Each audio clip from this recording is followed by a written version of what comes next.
So, no, I wouldn't say I have a passion for HR. Welcome back to Human Resources for the People. It's a human capital revolution. Today we're going to be talking about hiring someone in Taiwan. It's part of my long-standing series on this channel to cover comparative human resources across the world, compare hiring and firing in different states from Taiwan to China to the United States to everywhere in between. Specifically today we'll be talking about hiring someone in Taiwan. A fun fact about Taiwanese human resources law is that Taiwan has specific regulations regarding napping breaks in the workplace. In some Taiwanese companies, it is not uncommon for employees to take short naps during the workday. To accommodate this, some businesses have designated nap rooms or areas where employees can rest and recharge for a brief period. These napping breaks are seen as a way to boost productivity, combat workplace fatigue, and reflect a more flexible and employee-friendly approach to labor regulations compared to some other countries, especially in East Asia. While not all Taiwanese workplaces have embraced this practice, it is an interesting example of how labor laws can adapt to cultural norms and the well-being of employees. On to hiring, there are no restrictions or prohibitions against requiring a medical exam. Employers have to conduct pre-employment physical exams for employees when the employment starts. As a result, pre-employment physical exams are the employer's duty. To avoid the violation, employers can refuse. And so this is pretty critical. I mean, many countries have strong prohibitions against physicals in the workplace, but not Taiwan. Taiwan says it is a go. This article, by the way, is from Brain Trust International Law Firm. They're an employment law firm in Taiwan. Go check them out. Link down below if you want to read more on this. I really enjoy these discussions and think that we can learn a lot from HR in this world. The very cool thing is that Taiwanese employees do not get background checked against their will. I think that that is very interesting. In the United States, it's very commonplace to be background checked, and frankly, quite frequently, it doesn't really apply for the jobs involved, and that eliminates employees that it should not eliminate, and it eliminates people who might make a real impact in the workplace just because of something they did a significant time period ago. There are quotas in the Taiwanese system.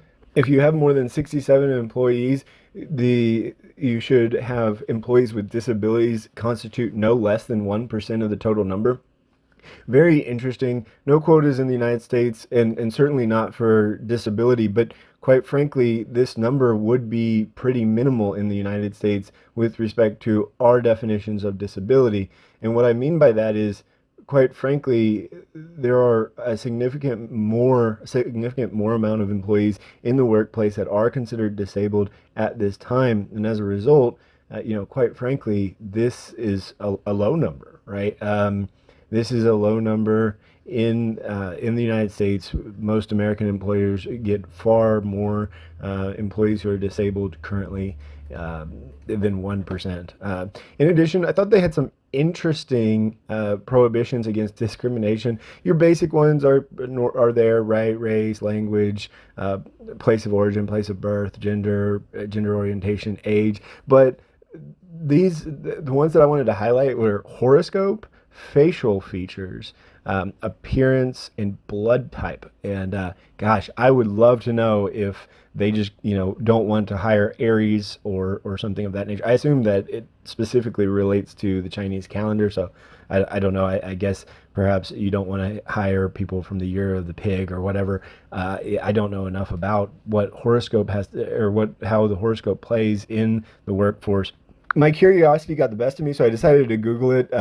And here it is from the Taipei Times. Taipei warned firms not to hire based on astrological sign.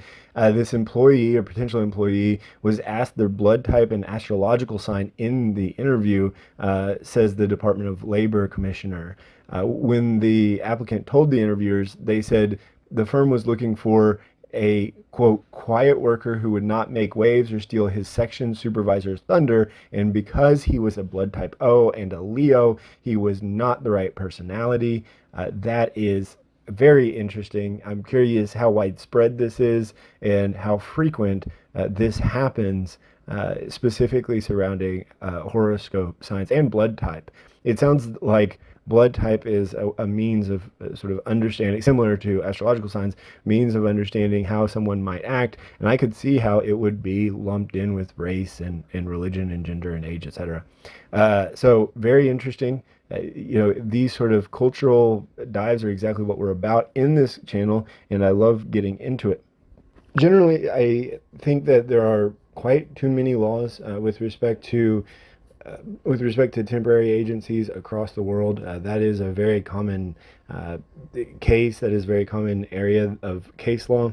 But I'm kind of surprised at the law that they have in place here in Taiwan. So one of their laws specifically surrounds whether or not who gets which employee gets a crack at being working for the company itself. If an employee or potential employee first interviews with the employer, then and then gets hired on through the temp service, then that employee actually ends up getting to work for the company that they applied for, not for the temp service. I think that's a good thing. I mean, I would say that's a fairly common practice in the United States, just with respect to contracts between temp agencies and the employer, but that is certainly not guaranteed by any stretch of the imagination. So it is kind of impressive that that is enshrined in Taiwanese employment labor law. That's it for today on my quick overview of Taiwanese employee relations and employment law. Let me know what you think in the comments down below. Like, share, and subscribe, and we'll see you on the next video. Bye, guys.